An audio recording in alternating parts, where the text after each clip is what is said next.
Oh, hi all, welcome back to the 1 minute farming videos.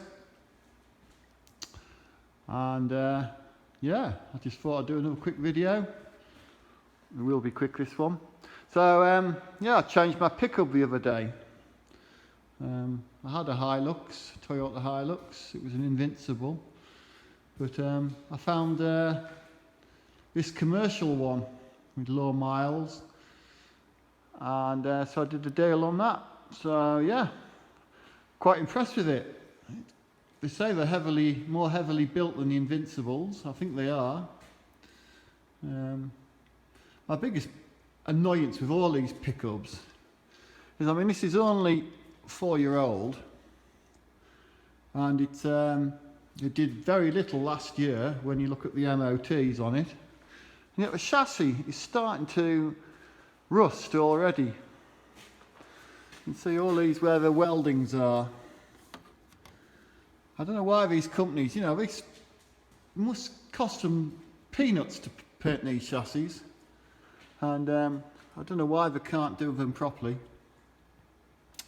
So I'm going to do what I did with the Chrysler. I'm going to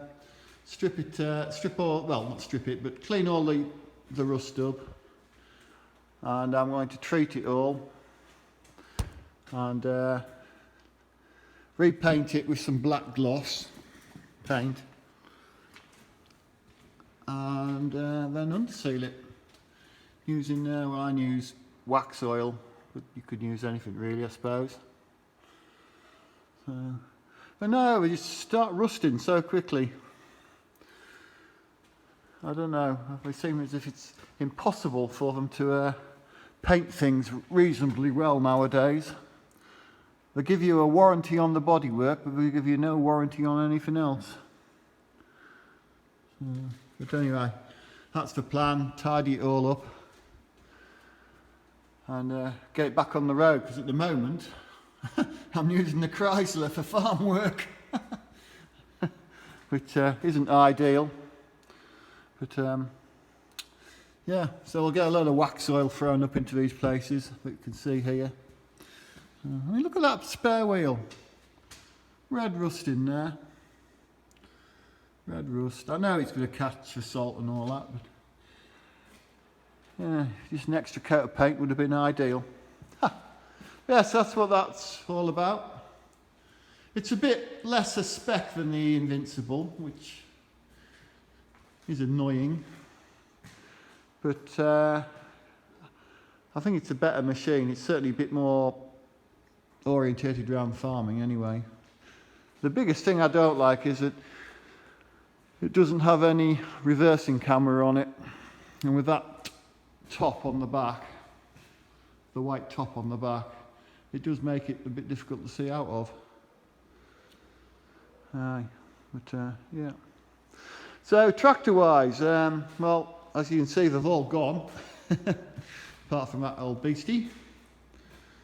That's mine, that one. It's my place of work.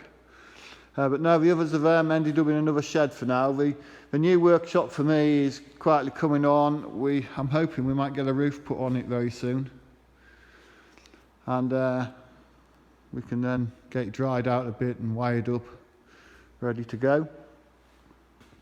The Riva tractor, I suppose at the end of the day, it's the Oliver here that is taking sort of a little bit more time at the moment.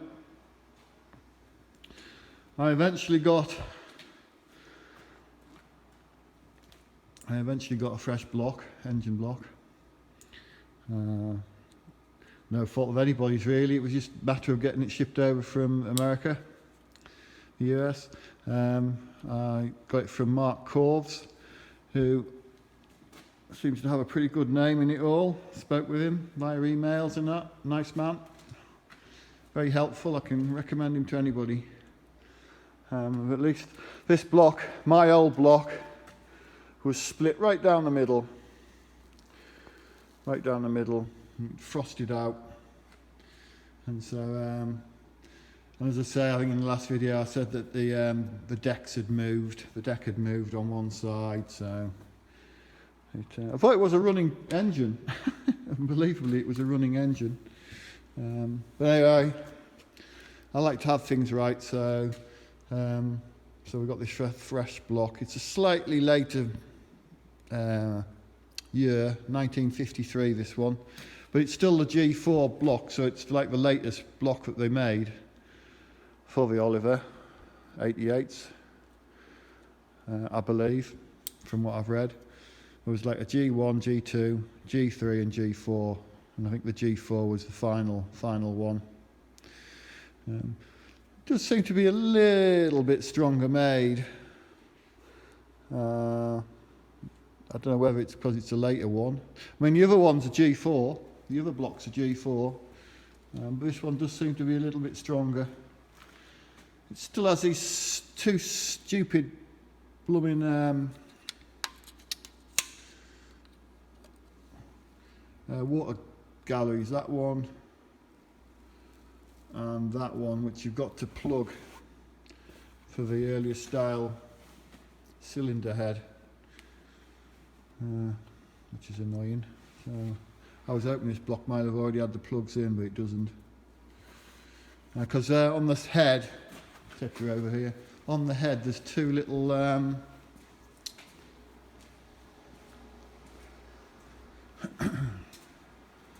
there's two like little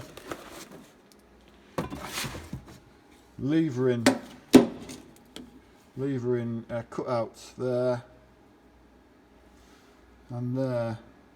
I don't know if you can see, but you can just see that they do just touch those holes, and so they leak water through the slot. Now, a guy I bought the end tractor off, he tried to bung the slots up with some body filler, and it worked. Actually, it did work, but it looked a bit messy. So I will plug those. Not too sure how I'm going to do it. Probably drill them out square with the mag drill, and try and find some core plugs or something. Or I might tap them and put just a threaded plug in. Whatever put in, as long as it's below the deck, it'll be fine. Yeah, so it's below the gasket height. But no, it's a nice block that. I'm really pleased with it. It has the cut-out hole for the hour meter, for the mechanical hour meter. So, although they seem like rocking horse doo-doo to pick up, I haven't seen one yet. But if I could find one, and with the distributor gear to run it, I might have put one in.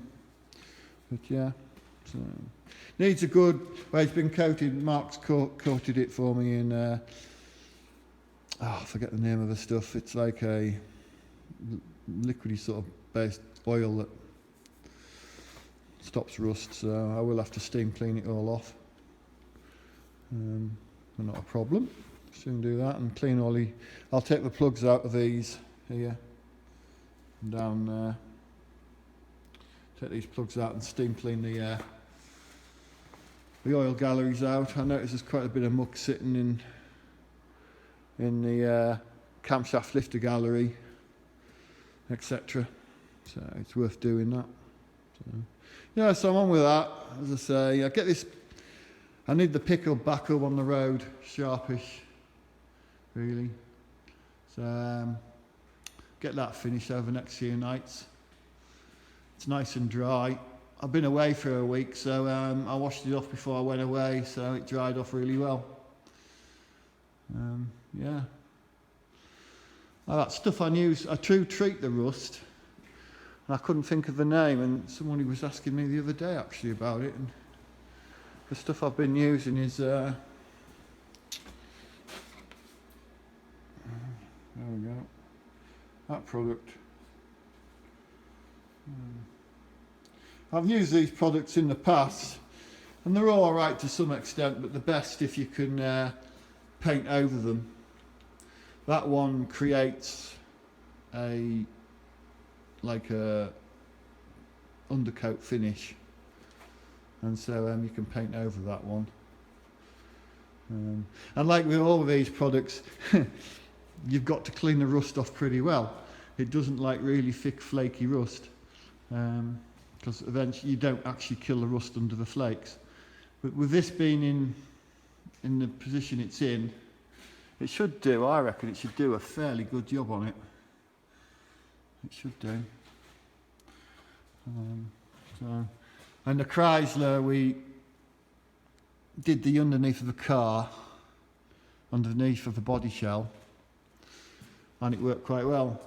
I also sprayed all the suspension parts, but there was bits we couldn't get it all off, unfortunately. But I don't tend to use it in the excuse me, in the winter months, so it shouldn't get the salt attack that this probably will. Did 1,000 miles in it, over 1,000 miles when I've been away. So, yeah. Alright, so, yeah, there we are. That's what I'm on with. And once I get that done, I'll get back to this engine. And I'll do some videos on that. I've got some parts, hopefully about to be ordered, to start rebuilding it. Yeah. I got all the lights back up in the workshop, as you can see, barring one. And I can't get to that one because of